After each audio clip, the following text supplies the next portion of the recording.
BFM Business et Tech Co présente De quoi je me mêle, François Sorel. Voilà le retour de quoi je me mêle. Un grand merci d'être avec nous, avec, vous l'avez remarqué, un peu le nez bouché, un peu la voix qui vacille.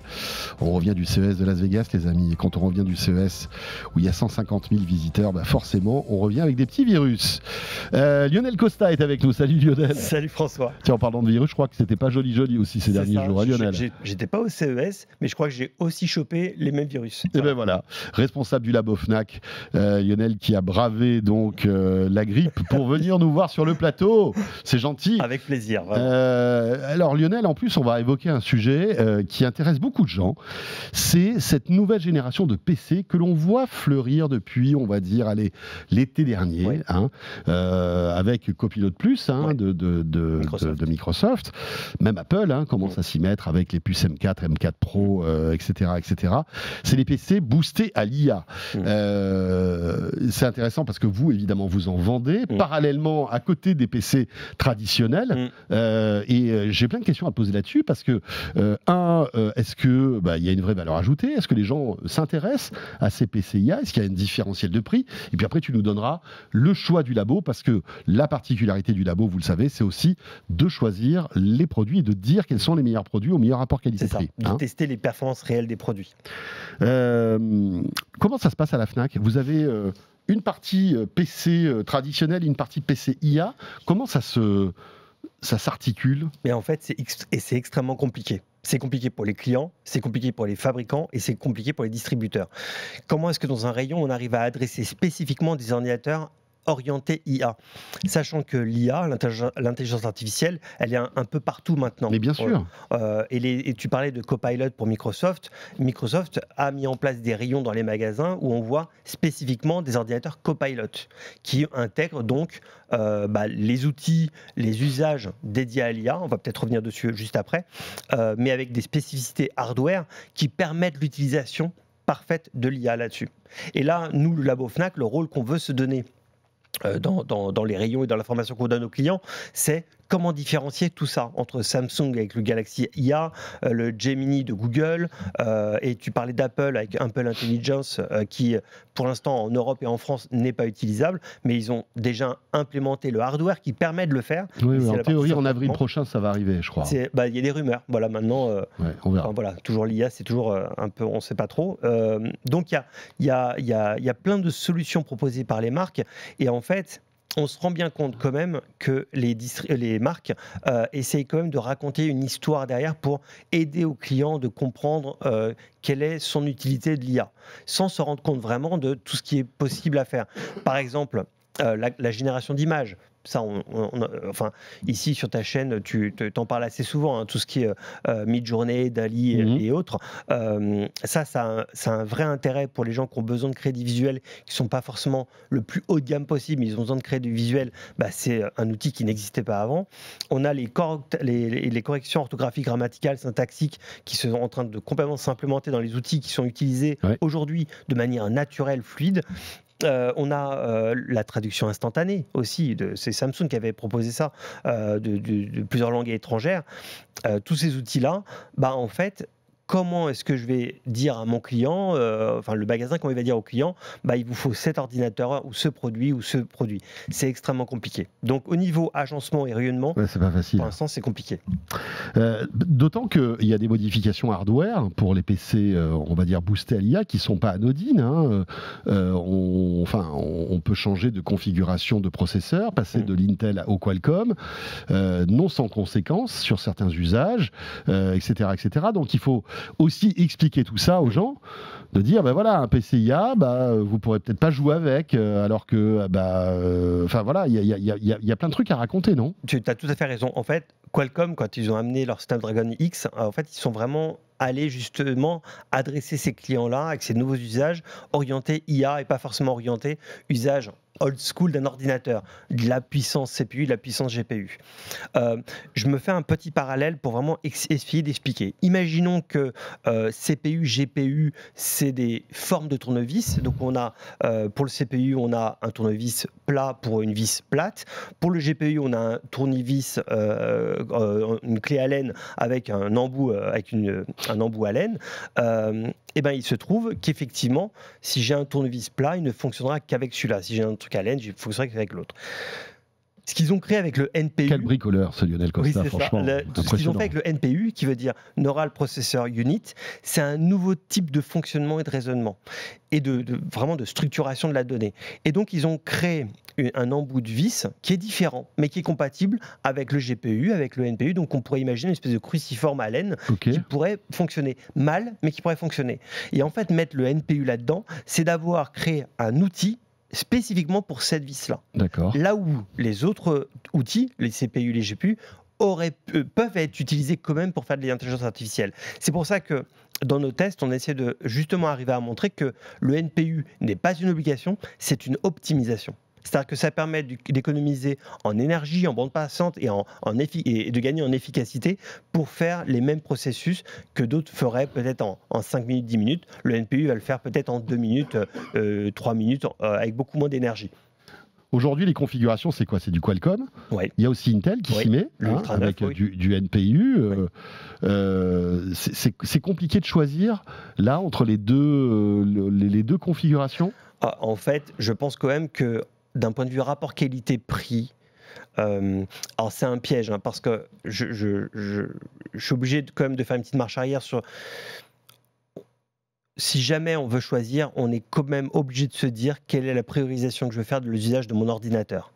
Si jamais je veux continuer à jouer, comme tu en parlais tout à l'heure, évidemment Qualcomm n'est pas du tout la solution.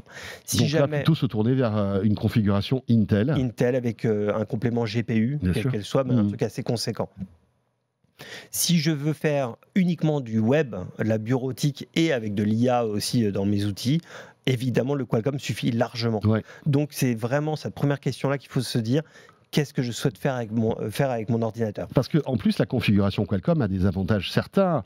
C'est léger, les autonomies sont monstrueuses par rapport aux autonomies qu'on a sur des configurations Intel. Hyper optimisées. Donc voilà, c'est cool aussi. Je crois qu'on a des machines qui ont 20 heures d'autonomie. Plus, on dépasse les 20 heures. Mais en fait, tout dépend toujours de l'usage. Et encore une fois, là, on va revenir sur l'IA. Ça dépend de quelle IA on parle. Si je veux faire du ChatGPT ou du Claude ou des choses qui sont de l'IA délocalisée, qui sont dans le cloud. Exactement, mes ressources, elles n'ont pas besoin d'être là. En fait, utiliser un Chromebook, sans faire offense au Chromebook, c'est pas eux les plus puissants, mais n'empêche que la performance intrinsèque du produit n'est plus importante. Si par contre je veux faire de l'IA locale, et c'est-à-dire proposer à des scientifiques ou à des développeurs ou des gens qui veulent garder leurs données, leurs prompts, leurs requêtes dans leur système et ne pas être exposé à l'extérieur, en fait, là, j'ai besoin d'avoir de la ressource. Il y a plusieurs solutions pour l'IA locale open source. Il y a GPT-4All, par exemple, avec Hugging Face, qui fait office de référence, qui est vraiment... pour les gens qui ne connaissent pas le sujet, allez-y, allez regarder ce que c'est. C'est hyper intéressant. Ça permet même de voir que ce qu'on écrit sur X ou sur TikTok ou sur Instagram, tout ça, c'est enregistré. Et c'est structuré dans des LLM pour pouvoir être ensuite utilisé pour améliorer les prompts, créer des requêtes plus intelligentes. Mais tout ça, ça demande de la ressource. Et selon si je veux faire de l'IA locale ou de l'IA délocalisé, j'ai pas du tout besoin des mêmes équipements. Lionel, est-ce que finalement, le particulier, toi et moi, au quotidien, on a besoin d'un PC avec de l'IA locale? Parce que tu le disais, on utilise, nous, peut-être l'IA au quotidien avec ChatGPT, Claude, etc., etc. Mais là, c'est dans le cloud. Finalement, ça marche sur n'importe quelle machine. Est-ce qu'il y a on va dire, des profils on va dire, d'auditeurs ou de téléspectateurs non professionnels qui ont un sens à acheter un PC boosté à l'IA? En fait, je crois que c'est un usage qui se cherche encore un peu. À titre personnel, les gens se fichent de mon usage personnel, mais en tout cas, à titre personnel, ce que je peux donner comme expérience, c'est que je vais beaucoup utiliser du conversationnel pour me générer des réponses immédiates à ce que je veux. Donc ça, c'est du pur cloud. La partie locale, en fait, j'en aurais pas forcément nécessairement besoin. C'est plus d'un point de vue professionnel où là, j'ai pas envie d'exposer mes données, où là, je vais en avoir besoin. Mais d'un point de vue personnel, Bah, sauf si je suis un petit peu parano, mais en tout cas, je veux dire, un petit peu soucieux de où vont mes données, où vont mes questions qui sont très intimes, etc. Normalement, je vais pas avoir à me poser cette question-là et j'ai pas forcément besoin de ça. Cet usage-là, même les marques essaient de le trouver. À quoi sert d'avoir un ordinateur orienté IA sur l'usage de tous les jours. Samsung, je trouve qu'elle a fait une superbe campagne de publicité sur la traduction instantanée. Si je veux faire un voyage, etc., la barrière de la langue est quand même extrêmement importante. C'est un outil fantastique. Ça, c'est sur le smartphone. C'est sur le smartphone, mais tu peux tout à fait aussi l'intégrer sur un ordinateur. Oui, mais bien sûr. Tu ne vas pas te balader avec ton ordinateur dans la rue, mais en tout cas, c'est un équipement IA qui est dans un usage qui peut être assez sympa. Si tu veux regarder, tu as peut-être vu que VLC intégrait maintenant la traduction instantanée automatique. Ça, pareil, c'est si je regarde une série que j'ai pas la partie sous-titrage, je suis content d'avoir ça. Donc c'est tous ces éléments-là qui, petit à petit, vont peut-être justement nourrir et créer ce besoin qu'on ne connaît pas encore aujourd'hui. Donc c'est encore en naissance. Ouais. Est-ce que c'est aussi peut-être un moyen marketing pour rebooster le marché du PC de la part des constructeurs, le fait de se dire on va mettre de l'IA à toutes les sauces, ce ne serait pas la première fois qu'on nous raconterait des salades pour que on redore le blason d'un produit qui plafonne en quelque sorte. Complètement d'accord. Et il y a beaucoup de marques ou en tout cas de gens qui vont mettre beaucoup d'IA, et c'est souvent ce qu'on dit, plus on en met, c'est que moins on en a derrière en fait. On n'a pas grand-chose à raconter. Mais l'IA, c'est le côté un petit peu frustrant et ingrat, c'est que l'IA, c'est une vraie révolution. C'est une vraie révolution. Mais qui est encore assez abstraite. Et on ne sait pas encore bien la vendre parce qu'on ne sait pas encore l'usage. Mais c'est une vraie révolution, il n'y a aucun doute là-dessus. Bon, alors, on va rentrer dans le détail, parce que au labo, évidemment, vous testez d'innombrables PC. Quelle est votre sélection, justement? Quels sont les ordis boostés à l'IA qui valent vraiment le détour en ce moment? En fait, le premier que j'ai mis là, c'est celui que je trouvais le plus abouti. Il n'obtient pas 5 étoiles, il n'obtient que 3 étoiles. Mais c'est parce que justement, comme tu disais tout à l'heure, il n'est pas bon en gaming. C'est pas du tout fait pour ça. Mais c'est quand même la Microsoft Surface Pro 11e édition, qui est à 1 279 €, qui elle est avec du Qualcomm Snapdragon X+, qui a un super bon rapport qualité-prix, et en termes de fonctionnalité, en termes de modernité et en termes d'autonomie. On est vraiment sur un bon compromis là-dessus. Microsoft, qui en plus sort des produits plutôt jolis, plutôt bien finis, et qui sont souvent des produits un peu étalons. Après, les autres constructeurs suivent. Et sachant qu'en plus, Microsoft, au départ, on ne savait pas trop comment ils allaient intégrer le Copilot dans leurs ordinateurs, si c'était dédié à uniquement certains ordinateurs.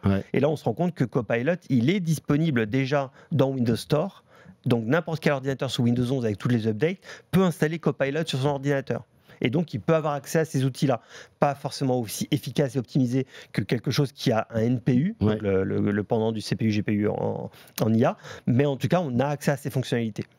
Tu as choisi aussi un autre PC, un Samsung, je crois. Ouais, alors là c'est plutôt très haut de gamme. Le Samsung Galaxy Book Ultra 9 qui lui plafonne à 3 900 €. Voilà. C'est une sélection pour se faire plaisir aussi. C'est un 5 étoiles qui lui. C'est rare un PC portable à quasiment 4000 balles. Ouais, mais c'est un très beau, et en plus il a le Intel Core Ultra 9. En fait. D'accord, donc c'est le Nec plus ultra du moment. Il est vraiment, il plafonne, il a des spécifications et des performances qui pragmatiquement, selon nos tests, sont excellents. Si jamais je voulais installer de l'IA locale là-dessus, je choisis ça, sans aucun doute. Ok. J'imagine écran OLED.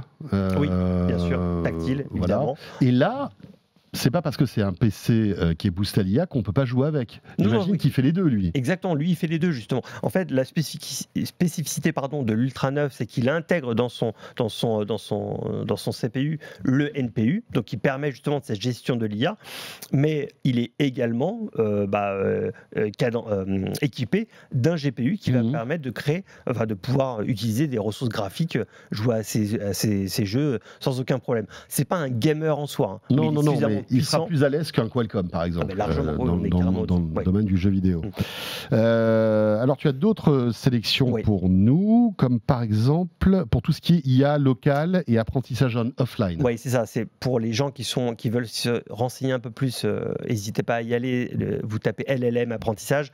C'est les gens qui veulent créer leur propre ChatGPT, leur propre Midjourney avec leur spécificité. Là, il faut de la puissance de calcul, de la puissance pure, que ce soit CPU, GPU, et du stockage. Et là, j'ai deux références qui, moi, me semblent très, très bonnes.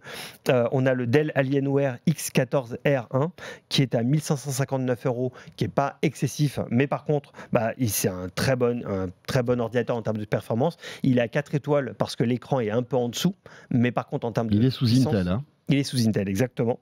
Intel Core i7. C'est le i7, celui-là avec 16 Go de RAM, mais c'est vraiment un bon compromis, un très bon équipement pour pouvoir créer de l'IA local. Et on a aussi macOS, on a parlé un peu d'Apple tout à l'heure. On a le Apple Mac Mini M4 Pro qui a 12 CPU, 16 GPU, qui est à 1 650 € et qui lui est à 5 étoiles.